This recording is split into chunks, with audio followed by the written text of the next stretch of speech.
चलिए आज एक ऐसे साम्राज्य की कहानी में उतरते हैं जिसके बारे में हम सबको लगता है कि हम सब कुछ जानते हैं। मुगल साम्राज्य। हाँ, मुगल साम्राज्य। लेकिन हमारे पास जो स्रोत हैं वो एक ऐसी कहानी बताते हैं जिसमें एक बहुत ही दिलचस्प पेच है। अच्छा। हाँ, कि हम जिन्हें मुगल कहते हैं, मजे की बात यह है कि वो लोग खुद को कभी मुगल कहते ही नहीं थे। बिल्कुल, ये सुनने में थोड़ा अजीब लगता है लेकिन ये सच है। तो फिर वो क्या थे? मुगल शब्द असल में मंगोल का ही मतलब एक बदला हुआ रूप है। इसे 16वीं सदी में यूरोपीय यात्रियों ने इस्तेमाल करना शुरू किया था। ये शासक तो खुद को तैमूरी कहलाना पसंद करते थे। तैमूरी, तुर्क शासक तैमूर के वंशज होने के नाते। एकदम सही। और इसकी वजह बहुत गहरी थी। देखिए, तैमूर ने 1398 में दिल्ली पर कब्जा किया था, तो बाबर भारत पर अपना पैतृक हक समझता था। अच्छा। दूसरी तरफ मंगोलों का नाम, वो चंगेज खान और उसके नरसंहारों से जुड़ा था। बाबर ने तो अपनी आत्मकथा बाबरनामा में खुद मंगोलों की बर्बरता की आलोचना की है। तो वो अपनी पहचान एक बर्बर लुटेरे से नहीं बल्कि एक विजेता पूर्वज से जोड़ना चाहते थे। बिल्कुल। क्या बात है। तो चलिए आज इसी तैमूरी साम्राज्य की कहानी को खंगालते हैं। ये कैसे शुरू हुआ, कैसे अपने शिखर पर पहुंचा और वो कौन सी व्यवस्थाएं थीं जिन्होंने इसे बनाया और फिर अंत में उन्हीं व्यवस्थाओं ने इसे कमजोर भी कर दिया। तो कहानी शुरू होती है बाबर से। हमारे स्रोतों में बताया गया है कि वो सिर्फ 11 साल का था जब उसे फरगाना की गद्दी मिली। हाँ, सोचिए, सिर्फ 11 साल का। लेकिन किस्मत देखिए, उज़्बेकों के हमले की वजह से उसे अपना ही घर छोड़कर भागना पड़ा। और यही भटकाव उसे काबुल ले आया, जहां उसने 1504 में कब्जा किया। और बाबर की नजर हमेशा से हिंदुस्तान पर थी। उसे यहाँ की दौलत आकर्षित करती थी। दिलचस्प बात यह है कि बाबरनामा में वो हिंदुस्तान के बारे में बहुत कुछ लिखता है। हाँ, मैंने भी पढ़ा है। उसे यहाँ के आम और खरबूजे बहुत पसंद थे, लेकिन साथ ही वो यहाँ की गर्मी और धूल मिट्टी की शिकायत भी करता है। ये उसे एक शासक के साथ साथ एक इंसान के तौर पर भी दिखाता है। सही बात है। और फिर 1526 में वो पानीपत की लड़ाई में इब्राहिम लोधी को हराता है, दिल्ली आगरा पर कब्जा। हाँ, और उसके बाद खानवा, चंदेरी और घाघरा, राजपूतों और अफगानों को भी हराया। लेकिन ये जीतें तो कह सकते हैं कि सिर्फ शुरुआत थी। साम्राज्य की नींव रखना इससे कहीं ज्यादा मुश्किल काम था। बिल्कुल। नींव तो रखी गई, लेकिन वो बहुत कच्ची थी, और ये हमें हुमायूं के दौर में साफ साफ दिखता है। हुमायूं? जब हुमायूं गद्दी पर बैठा तो उसने अपने पिता की इच्छा के मुताबिक साम्राज्य अपने भाइयों में बांट दिया। मुगलों में ज्येष्ठ पुत्र यानी सबसे बड़े बेटे को सब कुछ मिलने का रिवाज नहीं था। अच्छा। उनकी परंपरा थी सहदायत की। सहदायद मतलब विरासत सब भाइयों में बटेगी। हाँ, और यही बंटवारा उसके लिए सबसे बड़ी मुसीबत बन गया। कैसे? चूंकि हर भाई अपने हिस्से को लेकर एक छोटा बादशाह बन बैठा था। इस आपसी फूट ने हुमायूं को बहुत कमजोर कर दिया। और इसी का फायदा उठाया एक अफगान सरदार शेर खान में, जिसे हम शेर शाह सूरी के नाम से जानते हैं। जी। उसने हुमायूं को चौसा और कन्नौज में 2 बार बुरी तरह हराया। हुमायूं को अपनी जान बचाकर ईरान तक भागना पड़ा। तो मतलब हुमायूं की मौत के साथ ये कहानी खत्म हो सकती थी।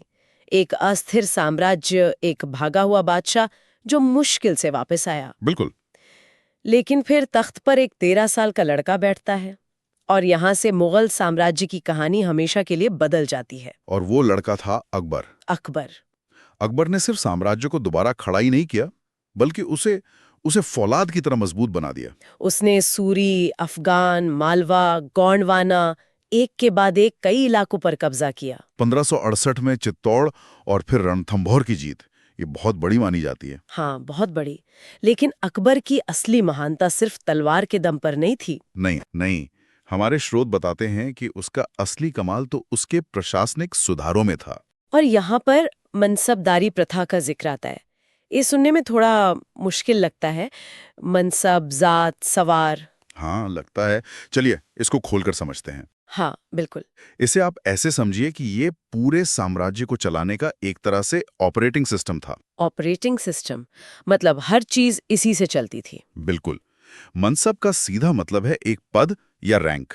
बादशाह और काजी को छोड़कर हर बड़े अधिकारी को एक मनसब मिलता था। ठीक है। और इस मनसब के 2 हिस्से थे, जात और सवार। जात और सवार। जात से तय होता था कि दरबार में आपका रुतबा कितना बड़ा है और आपकी सैलरी कितनी होगी। जितनी ज्यादा जात, उतनी ज्यादा इज्जत और पैसा। अच्छा, तो जात, रैंक और सैलरी के लिए हो गया, और सवार का क्या काम था? सवार से ये तय होता था कि उस अधिकारी को अपने नीचे कितने घुड़सवार सैनिक रखने होंगे। अच्छा। तो ये एक ही सिस्टम से सैन्य और नागरिक दोनों प्रशासन चल रहे थे। सेना का खर्च भी निकल रहा था और अधिकारियों का पद भी तय हो रहा था। लेकिन एक सवाल है, हम्म, क्या ये सिस्टम इतना अनोखा था? मतलब इससे पहले भी तो सल्तनत काल में ऐसी व्यवस्थाएं थीं। बहुत अच्छा सवाल है। यहाँ पर अकबर की राजनीतिक समझ का बेहतरीन उदाहरण मिलता है। देखिए, इससे पहले बड़े सूबेदार या सामंत हाँ। वो अपनी जमीनों पर पीढ़ी दर पीढ़ी कब्जा करके इतने ताकतवर हो जाते थे कि वो राजा को ही चुनौती देने लगते थे। हम्म। अकबर ने इस जड़ पर ही चोट की। कैसे? उसने मनसबदारों को सैलरी के बदले जो जमीन दी उसे जागीर कहा गया।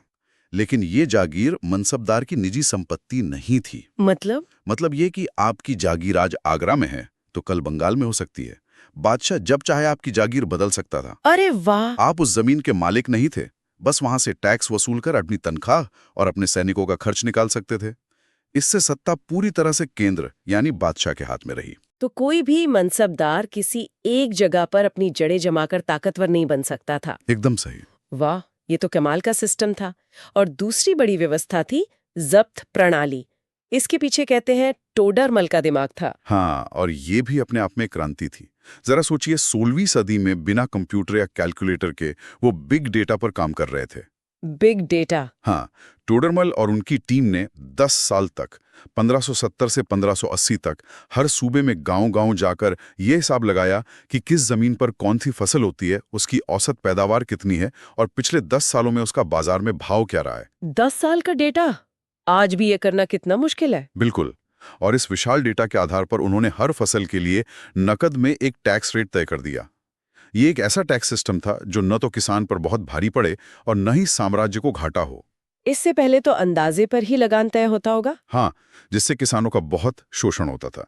ये उस जमाने के लिए रेवोल्यूशनरी था। इन प्रशासनिक सुधारों के अलावा अकबर की सुलह कुल, यानी सर्वत्र शांति। हाँ, सर्वत्र शांति की नीति भी बहुत मशहूर है। विशेषज्ञ इसे एक महान आदर्शवादी सोच बताते हैं। हाँ, ये आदर्शवादी सोच तो थी, लेकिन अगर हम इसे बड़ी तस्वीर में देखें तो ये एक राजनीतिक मजबूरी और जरूरत भी थी। क्या मतलब? आप कह रहे हैं कि ये सिर्फ अच्छी सोच नहीं बल्कि एक सियासी चाल थी? चाल कहना शायद सही ना हो, लेकिन ये एक बहुत ही समझदारी भरा राजनीतिक कदम था। सोचिए, अकबर के सबसे बड़े दुश्मन कौन थे? अफगान। बिल्कुल। और भारत में सबसे बड़ी सैन्य शक्ति किसके पास थी? राजपूतों के पास। अच्छा, अगर अकबर राजपूतों से लड़ता रहता तो उसकी सेना हमेशा युद्ध में ही फंसी रहती और कमजोर हो जाती। इसका सीधा फायदा अफगानों को मिलता। तो उसने एक दुश्मन से लड़ने के लिए दूसरे को दोस्त बना लिया। एकदम सही। राजपूतों के साथ वैवाहिक संबंध स्थापित करके और उन्हें मनसबदारी व्यवस्था में बड़े बड़े पद देकर अकबर ने उन्हें साम्राज्य का हिस्सेदार बना लिया। इससे उसे न सिर्फ वफादार सेनापति मिले, बल्कि साम्राज्य को वो स्थिरता मिली जिसकी उसे सख्त जरूरत थी। तो अकबर ने एक मजबूत नींव रखी। इसके बाद जहांगीर और शाहजहां का दौर आता है, जिसे अक्सर मुगल साम्राज्य का स्वर्ण युग कहा जाता है। हाँ, कला और वास्तुकला अपने चरम पर थी। जहांगीर के समय में चित्रकला का बहुत विकास हुआ और शाहजहां का नाम तो खैर ताजमहल के बना अधूरा है। सही बात है। ये वो दौर था जब साम्राज्य में काफी हद तक शांति थी और अकबर की बनाई व्यवस्थाओं का फल मिल रहा था।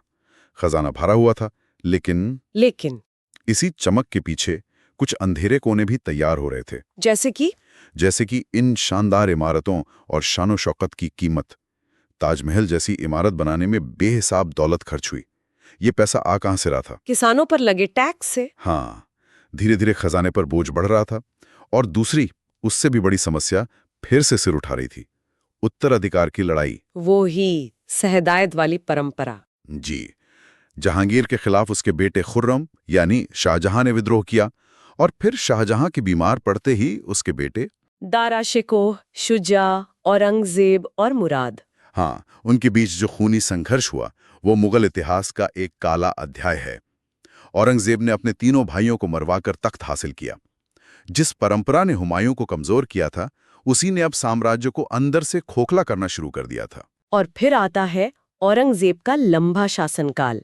अगर हम नक्शे पर देखें तो मुगल साम्राज्य उसके समय में सबसे बड़ा था। हाँ, सबसे बड़ा। उसने दक्षिण में बीजापुर और गोलकुंडा को भी जीत लिया। साम्राज्य अपनी चरम सीमा पर था। और यहीं पर सबसे बड़ा विरोधाभास है। कैसा विरोधाभास? साम्राज्य कागज पर सबसे बड़ा था, लेकिन हकीकत में सबसे ज्यादा अशांत भी था।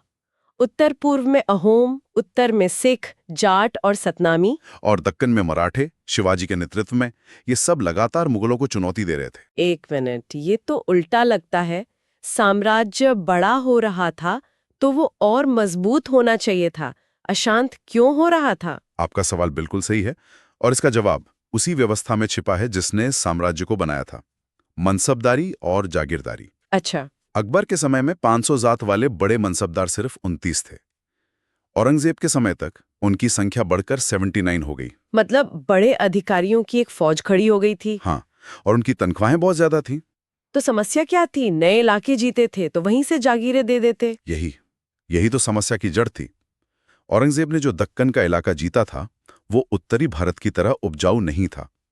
वहां से उतनी आमदनी नहीं होती थी। तो हुआ ये कि मनसबदारों की संख्या तो बढ़ गई, लेकिन उन्हें देने के लिए अच्छी कमाई वाली जागीरें कम पड़ गई।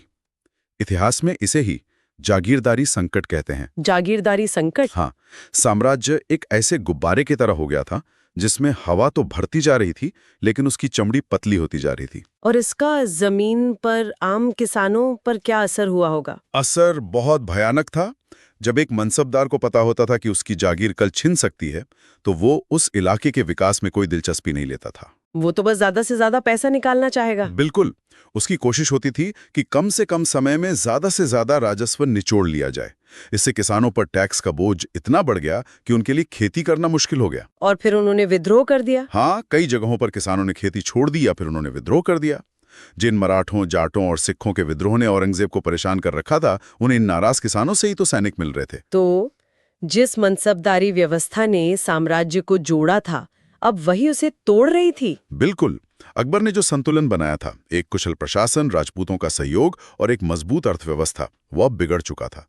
औरंगजेब की मौत के बाद यह साम्राज्य ताश के पत्तों की तरह ढहने लगा। तो अगर हम इस पूरी कहानी को समेटें, तो हमने देखा कि कैसे एक साम्राज्य सिर्फ सैन्य ताकत से नहीं, बल्कि एक बहुत ही सोची समझी प्रशासनिक व्यवस्था, चालाक राजनीतिक गठबंधनों और आर्थिक स्थिरता के दम पे खड़ा होता है। और हमने ये भी देखा कि जिन व्यवस्थाओं ने उसे बनाया, चाहे वो उत्तराधिकार के नियम हों या मनसबदारी प्रथा, उन्हीं में उसके पतन के बीज भी छिपे थे। सही बात है। सफलता अपने साथ अक्सर वो समस्याएं लाती हैं जिनका अंदाजा शुरुआत में नहीं होता।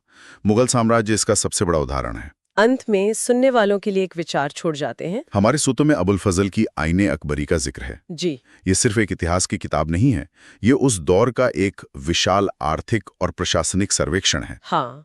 इसमें हर सूबे की फसलों, पैदावार, कीमतों, मजदूरी और राजस्व का इतना डिटेल ब्यौरा है कि यकीन नहीं होता। तो जरा एक मिनट के लिए सोचिए, अगर आज हम उस 16वीं सदी के डेटा को आधुनिक एआई और डेटा एनालिसिस टूल से देखें, हाँ बिल्कुल, तो हम उस दौर के भारत के बारे में क्या कुछ नया नहीं जान सकते? मतलब एक आम किसान की असल में आमदनी क्या थी? एक कारीगर की जिंदगी कैसी थी? बिल्कुल।